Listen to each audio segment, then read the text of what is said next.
एक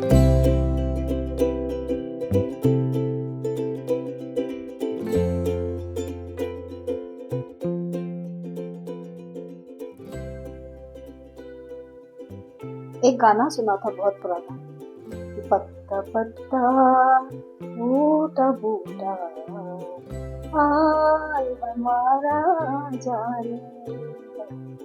हाँ, मुझे पता है मैं बहुत बेसुरा गाती हूँ, लेकिन शौक बहुत है मुझे गाने का। नमस्कार फ्रेंड्स, आप सभी का बहुत बहुत स्वागत है मेरे चैनल में जिसका नाम है जो विचार। जो लोग आज मेरे साथ पहली बार जुड़ रहे हैं उनका बहुत बहुत स्वागत, और जो मेरे कंटिन्यूस व्यूअर्स हैं उनको बहुत बहुत थैंक यू मेरे साथ जुड़े रहने के लिए।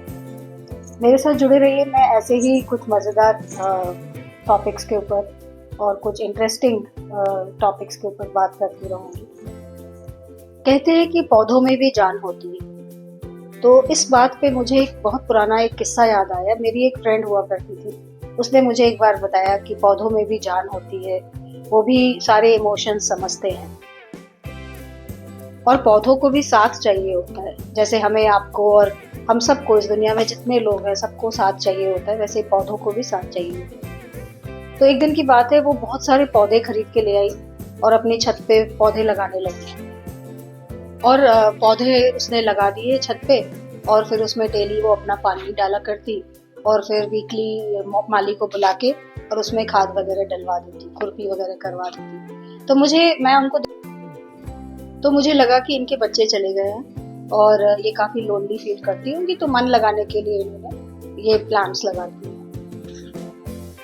और ऐसे ही फिर कुछ दिनों के बाद मैंने देखा कि कहीं उनके गमलों में नींबू लटक रहे हैं, कहीं हरी मिर्ची मुस्कुरा रही है। तो मैं बड़ी हैरानी से वहीं पे बैठ गई और मैं उनको देखने लगी कि अच्छा अब ये क्या करने वाली है यहाँ पर। तो देखा कि एक वो बहुत ही भारी गमले को जो है खींच रही थी। तो मैंने बोला कि इसको क्यों खींच रही हैं आप, इसको वहीं पे पानी डाल दीजिए इसमें और खाद वगैरह डाल दीजिए, वहीं पनप जाएगा। तो वो बोली कि नहीं, ये शायद अकेला रह गया है इसलिए ये सूख गया है, और इसको और पौधों के पास रख दूंगी तो ये पनप जाएगा। और कहने लगी कि देखो ये नींबू, मिर्ची, भिंडी ये सब साथ में है ना, तो ये सब पनप गए हैं, कितने अच्छे से इसमें फल निकल रहे हैं। लेकिन ये बेचारा बांस जो है ये अकेला रह गया, तो इसलिए ये बेचारा यहाँ पे सूख गया है, शायद डर गया होगा, ऐसा उन्होंने मुझे बोला। मैं हैरान रह गई मैं एकदम। और ऐसा कह के वो गमले को बिल्कुल बाकी पॉट्स के पास में खिसका के और चली गई वहां से। मैं हैरानी से देखती रही और फिर सोचने लगी कि पौधे भी क्या साथ की वजह से ही पनपते हैं? क्या पौधे भी जो है उनको भी हमारी तरह, हमारी आपकी तरह साथ की जरूरत होती? और वहीं बैठे बैठे जो है मुझे सडनली अपनी माँ का ख्याल आया, और फिर ये ख्याल आया कि जब पापा चले गए थे तो माँ भी मुरझा सी गई थी, और रहती तो वो हमारे साथ ही थी, और लेकिन अपनी दुनिया में खोई रहती थी।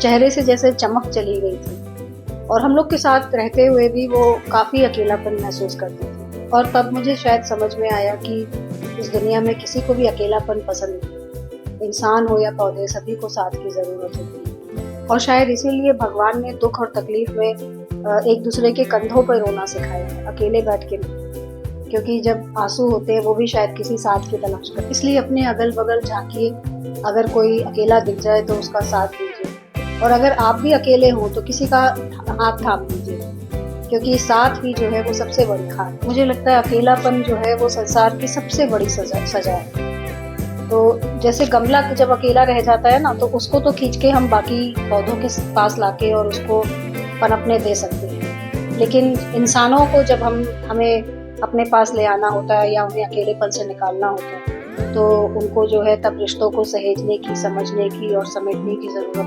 होती है। और अंत में यही कहूँगी कि साथ रहिए, खुश रहिए और हरे भरे रहिए। अगर ये वीडियो आपके दिल को छू गया हो तो इसको प्लीज़ लाइक करिए, शेयर करिए, मेरे पेज को सब्सक्राइब करिए, अपने फ्रेंड्स के साथ मेरा पेज शेयर करिए। मैं ऐसे ही इंटरेस्टिंग वीडियोस आप लोगों के लिए लाती रहूँगी।